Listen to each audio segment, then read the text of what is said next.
사랑하는 형제자매 여러분, 우리는 지난 몇 달 동안 이 성령 강림절기를 보내면서 요한복음 13장부터 17장까지 이 예수님의 마지막 말씀을 묵상해 오고 있습니다. 돌아보면 이 말씀들은 서로 흩어진 이야기들이 아닙니다. 예수님께서는 십자가를 앞두고 제자들에게 마지막 유언을 남기신 것이 아니라 이제 하나님께서 어디에서 어떻게 자기 백성과 함께 하시는지를 새롭게 보여주고 계셨습니다. 구약 시대에 하나님의 백성은 성전을 바라보았습니다. 정결을 위해서 성전으로 나아갔고, 성전의 지성소에는 하나님의 언약의 말씀이 있었으며 십계명이죠. 대제사장은 백성을 대신하여 하나님 앞에 나아가 서서 기도했습니다. 그런데 요한복음은 놀라운 사실을 보여줍니다. 예수님은 요한복음 13장에서 제자들의 발을 씻기시며 참된 정결을 이루실 분이시라고 하는 것을 보여주셨고, 14장에서 내가 곧 길이요 진리요 생명이다 말씀하시며 하나님께 나아가는 새로운 길이 되셨습니다.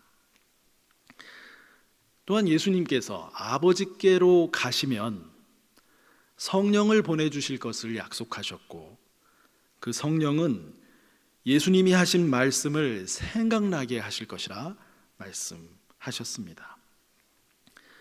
그래서 예수님의 말씀이 오늘도 우리 가운데 살아 움직이도록 해주셨고, 우리를 예수님의 친구로 살아가게 하셨습니다.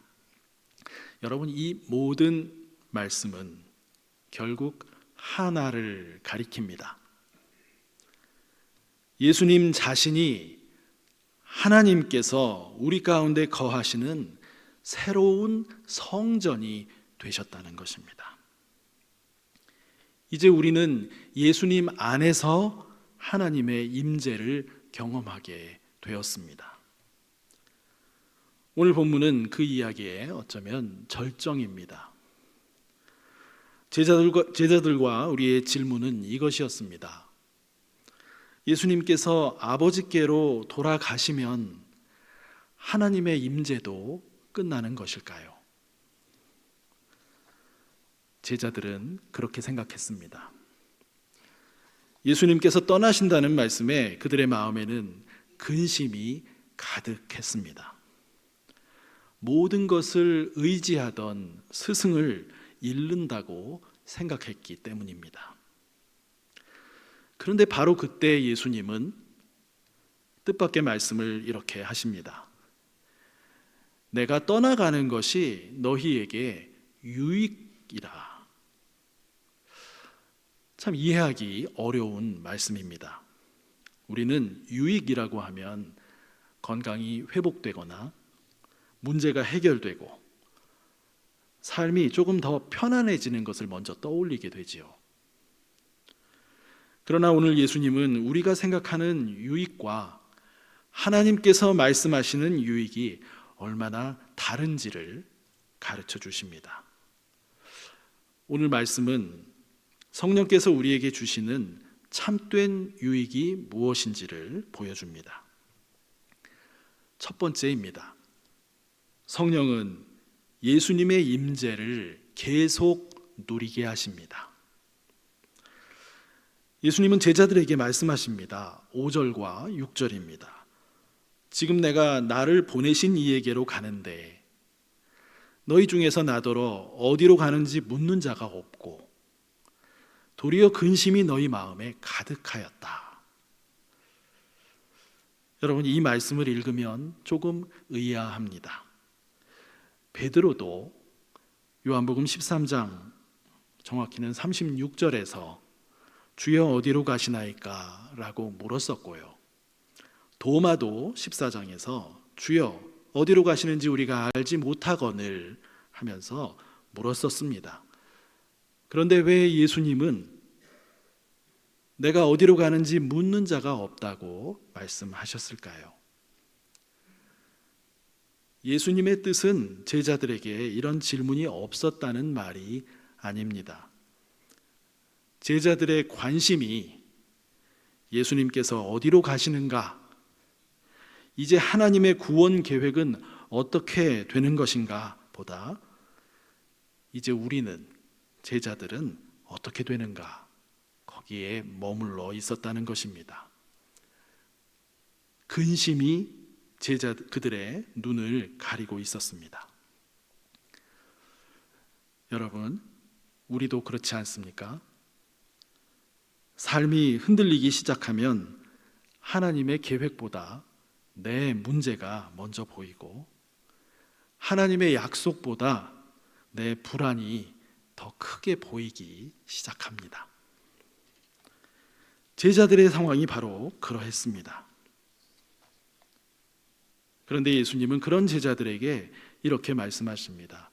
내가 떠나가는 것이 너희에게 유익이다. 그러나 여전히 제자들에게는 도무지 이해가 되지 않는 말씀이었습니다. 예수님이 떠나시는데 어떻게 그것이 유익일 수 있겠습니까? 예수님은 왜 그것이 더 유익이라고 하신 것일까요? 예수님은 제자들의 삶이 더 편안해질 거라고 말씀하지 않으셨습니다. 박해가 사라질 것이라고도 말씀하지 않으셨습니다. 오히려 제자들 앞에는 앞으로 더 큰 어려움이 기다리고 있었습니다. 그런데도 예수님은 유익이다 라고 말씀하십니다. 왜입니까? 예수님께서 육신으로 이 땅에 계시는 동안 제자들은 주님과 함께 걸었고 함께 식탁에 앉았으며 함께 말씀을 들었습니다. 그러나 그 임재는 한 장소에서 함께하는 임재였습니다. 예수님이 갈릴리에 계시면 예루살렘에는 계시지 않았고 12제자와 함께 계시면 다른 사람들은 예수님과 함께할 수 없었습니다. 그러나 예수님께서 십자가와 부활을 통해 구원의 일을 이루시고 이제 성령을 보내시면 하나님의 임재는 끝나는 것이 아니라 새로운 방식으로 계속됩니다. 예수님은 떠나셨지만 하나님의 임재는 사라지지 않게 된 것입니다. 오히려 더 깊고 더 넓게 우리 가운데 임하시게 되었습니다. 더 깊게는 성령께서 우리 마음 가운데 거하시며 예수님의 말씀을 깨닫게 하시고 주님과 동행하게 하십니다. 더 넓게는 더 이상 예루살렘 성전이라고 하는 한 장소가 아니라 모든 민족과 모든 시대의 교회 가운데 하나님께서 함께 하십니다. 제자들에게는 상실처럼 보였지만 하나님께서는 새로운 시대를 열고 계셨던 것입니다. 그 변화는 곧 나타났습니다. 예수님의 십자가 앞에서 문을 걸어 잠그고 두려워하던 제자들이 성령을 받은 뒤에는 같은 예루살렘에서 담대하게 예수님을 증언하기 시작했습니다. 도시가 바뀐 것이 아닙니다. 로마가 사라진 것도 아닙니다. 하나님의 임재를 경험한 사람들이 달라진 것입니다. 사랑하는 형제자매 여러분, 우리는 하나님을 만나기 위해 특별한 장소를 찾아다니는 사람들이 아닙니다. 성령께서는 오늘도 말씀 가운데, 기도 가운데, 그리고 교회 공동체 가운데 우리와 함께 하십니다. 환경은 아직 달라지지 않았을지 모릅니다. 그러나 우리는 결코 혼자가 아닙니다. 주님은 성령 안에서 오늘도 우리와 함께 하십니다. 이것이 성령께서 우리에게 주시는 첫 번째 유익입니다. 두 번째입니다. 성령은 세상과 십자가의 참된 의미를 드러내십니다. 예수님은 이어서 이렇게 말씀하십니다. 그가 와서, 성령이 오셔서 죄에 대하여, 의에 대하여, 심판에 대하여 세상을 책망하시리라. 여러분, 아마 이 말씀이 오늘 본문에서 가장 이해하기 어려운 말씀일 것입니다. 죄와 의와 심판에 대하여 세상을 책망하신다는 것이 무슨 뜻일까요? 저는 이 말씀을 한 문장으로 이렇게 말씀드리고 싶습니다.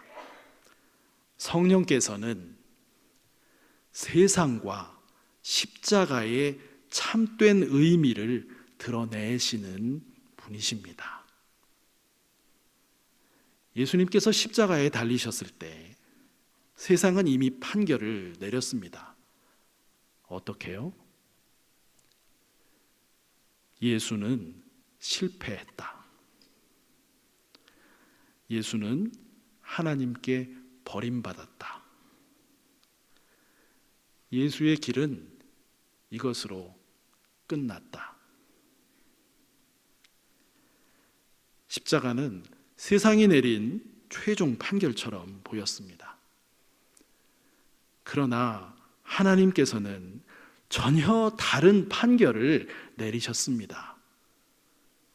부활로 예수님을 일으키셨고 아버지께로 돌아가게 하셨습니다.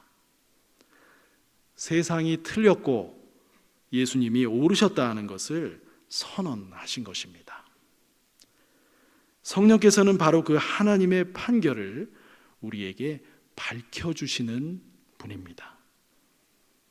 그래서 예수님은 이렇게 말씀하십니다. 죄에 대하여라 함은 그들이 나를 믿지 아니함이요.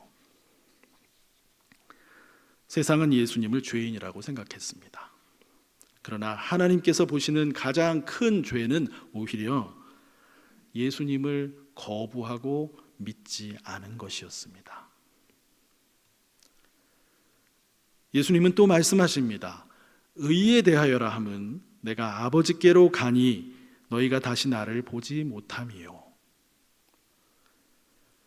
세상은 예수님을 정죄했지만 하나님께서는 그분을 의롭다 하셨습니다. 부활과 하나님 오른편의 높이심은 예수님께서 참으로 하나님의 아들이시며 의로우신 분이시라는 하나님의 선언이었습니다. 마지막으로 예수님은 말씀하십니다. 심판에 대하여라 함은 이 세상 임금이 심판을 받았습니다.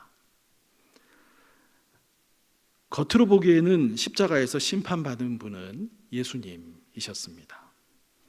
그러나 실제로 심판을 받은 것은 예수님이 아니라 이 세상을 지배하던 악의 권세였습니다. 사탄의 권세는 십자가와 부활을 통해 이미 결정적인 패배를 당했습니다. 물론 로마 제국은 그대로 있었습니다. 당시 예루살렘 성전과 그 주도 세력도 그대로 있었습니다. 세상은 여전히 강해 보였습니다. 그러나 하나님께서는 이미 승패가 결정되었다고 선언하셨습니다.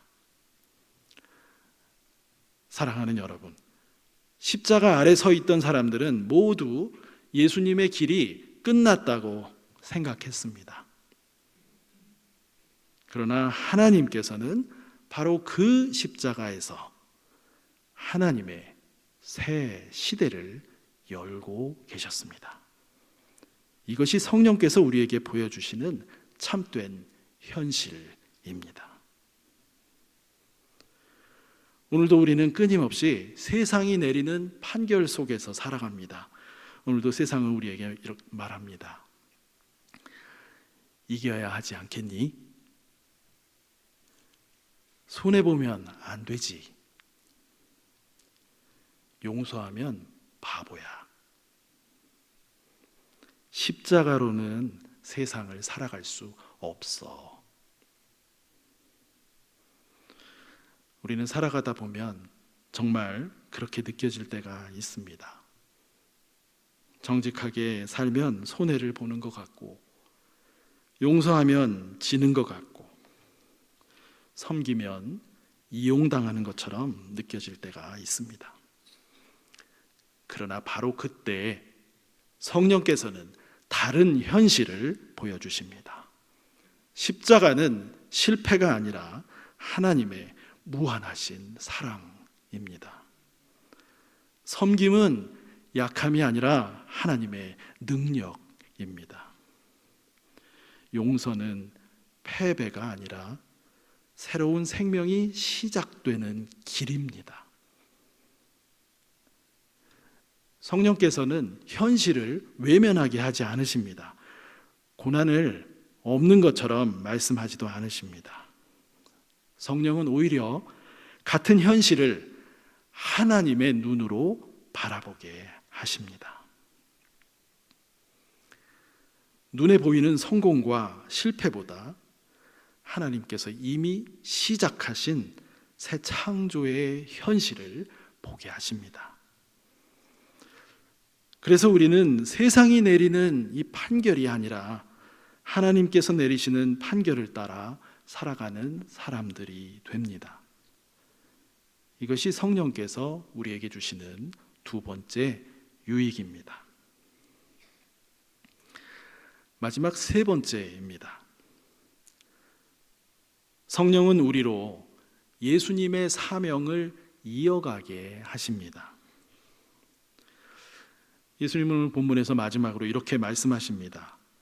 진리의 성령이 오시면 그가 너희를 모든 진리 가운데로 인도하시리라.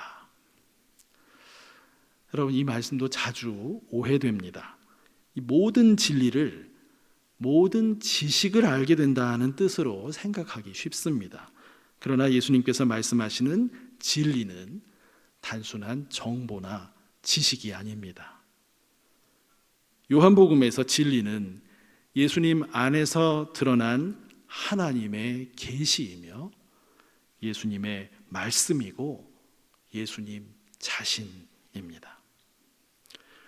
그러므로 성령께서 우리를 모든 진리 가운데로 인도하신다는 것은 예수님을 더욱 깊이 알게 하시고 예수님의 마음을 품게 하시며 예수님의 길을 살아가게 하신다는 뜻입니다.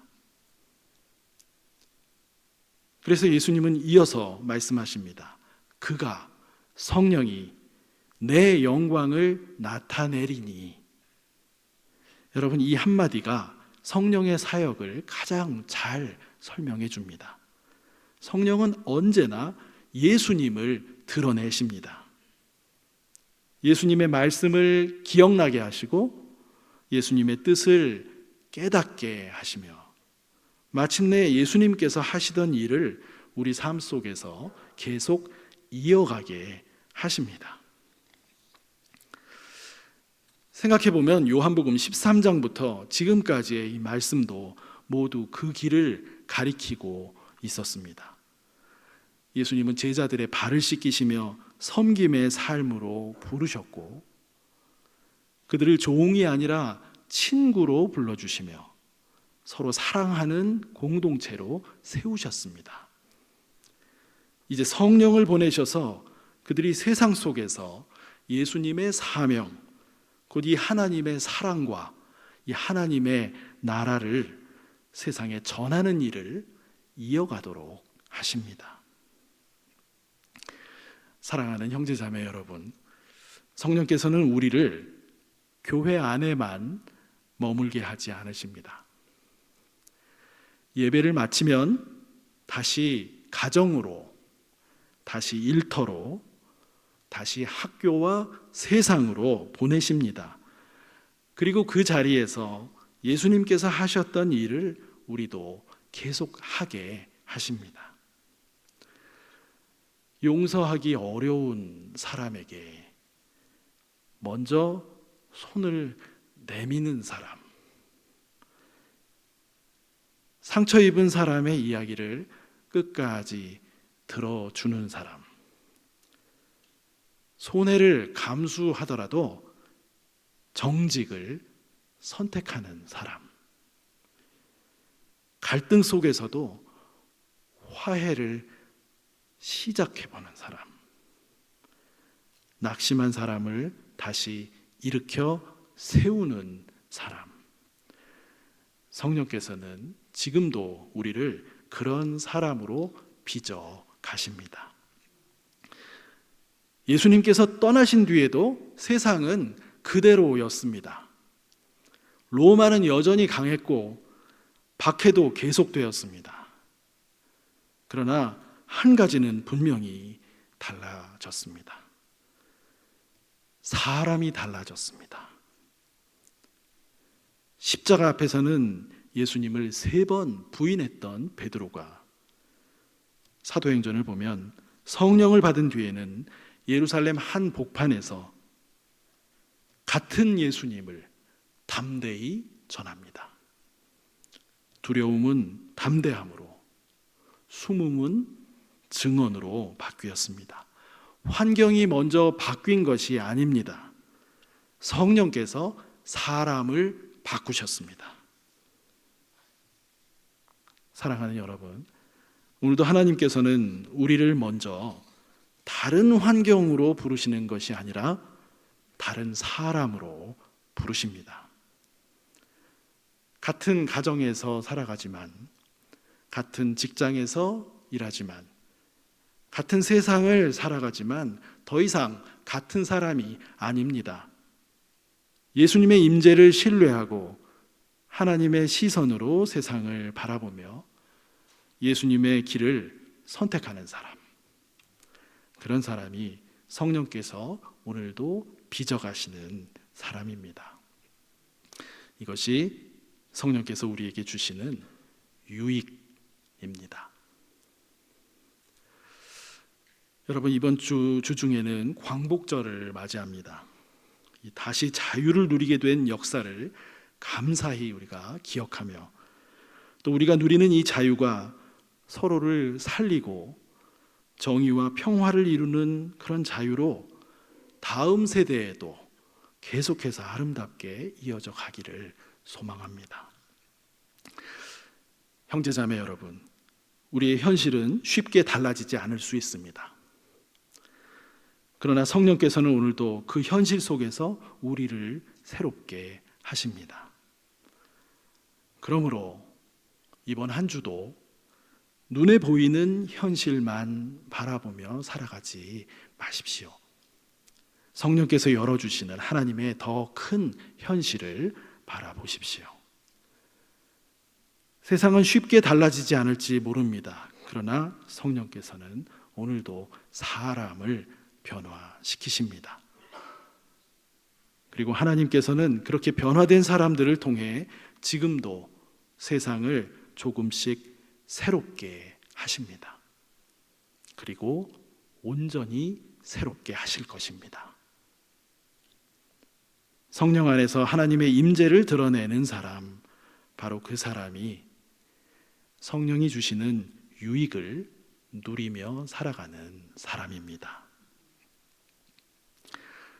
우리 말씀을 생각하시면서 이 시간 잠시 침묵으로 기도하겠습니다.